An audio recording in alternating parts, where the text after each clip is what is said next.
Chris Hughes and you really, and Sky also, really knew this man.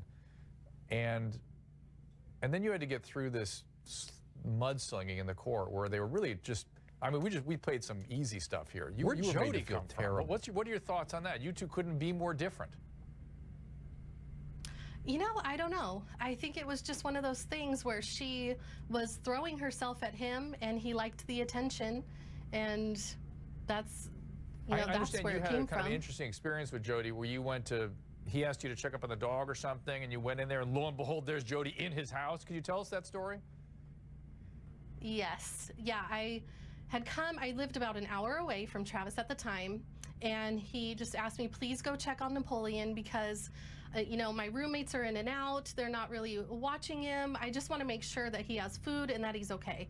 And so I gladly went. I love that dog, so I went to go check up on him.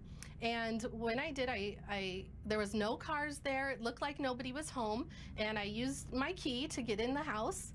And I came in and I smelt that there were cookies baking. And I thought that was kind of odd. And then I walked in, and as I get towards the kitchen and the living room, I see Jodi. She's sitting on the couch with Travis's laptop.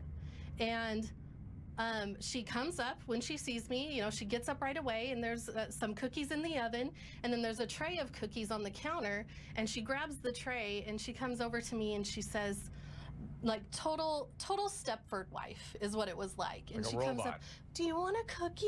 Oof. Yeah, completely like that.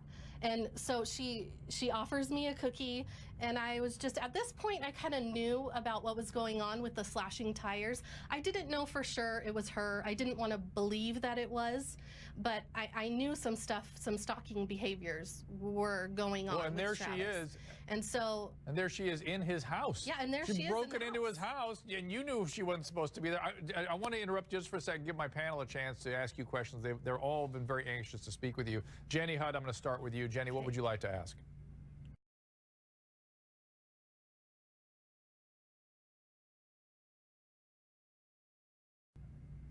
Well, I just wanted to ask, do you think that all the ridiculous, first of all, I'm sorry about how you were treated on the stand. Yeah. I was so fired up and so angry about it. So I'm sorry that you were put through that. I'm sorry about Travis. But do you feel like all the talk about sex and the sex tape has taken away from what really matters in this trial, which is the fact that Jodi is a disgusting, ravaging, crazo murderer, that she murdered Travis? Yes.